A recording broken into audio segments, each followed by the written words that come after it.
இந்த வீடியோவில் TNPSC group 2 exam 2022 கேட்ட ஒரு கொஸ்டின் பார்க்க போகிறோம். கொஸ்டின் என்னென்னா 10 meter into 5 meter into 1.5 meter அளவுள்ள ஒரு நீர்த்தொட்டியின் கொள்ளளவு யாது அப்படின்னு கேட்டிருக்காங்க.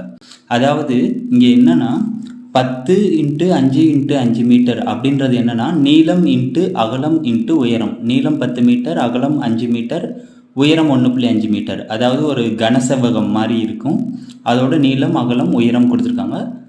அப்படி இருக்கிற ஒரு நீர்த்தொட்டியோட கொள்ளளவு என்னன்னு கேட்காங்க. இங்கே கொள்ளளவுனாலும் கனளவுனாலும் ஒன்று தான். ஸோ நம்மளுக்கு கனளவுக்கான ஃபார்முலா என்னது? அதாவது கனசெவ்வகத்தின் கனளவு. கனசெவ்வகத்தின் கனளவு ஃபார்முலா என்ன வரும்? நீளம் இன்ட்டு அகலம் இன்ட்டு உயரம்.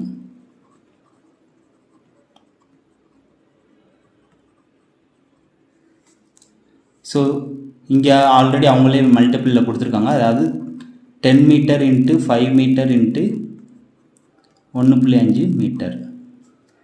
இப்போ இதெல்லாம் மல்டிப்ளை பண்ண என்ன வரும்? ஒன்றா பண்ணுவோம். ஸோ 10 மீட்டர் 5 இன்ட்டு 1.5, அதாவது 5 இன்ட்டு 15 எவ்வளோ வரும்? 75. இங்கே ஒரு புள்ளி இருக்கனால ஒரு புள்ளி இங்கே வச்சுருவோம். 7.5 மீட்டர். மறுபடியும் மல்டிப்ளை பண்ணால் 10 இன்ட்டு 75 750.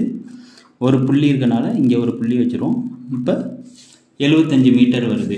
சாரி, இங்கே meter into meter meter squared, meter into meter squared வந்து மீட்டர் கியூப் ஆயிரும். ஸோ இப்போ என்ன கிடச்சிருக்குன்னா கனசெவகத்தோட கனளவு, அதாவது கொள்ளளவு நம்மளுக்கு கிடச்சிருச்சு 75 மீட்டர் கியூப்.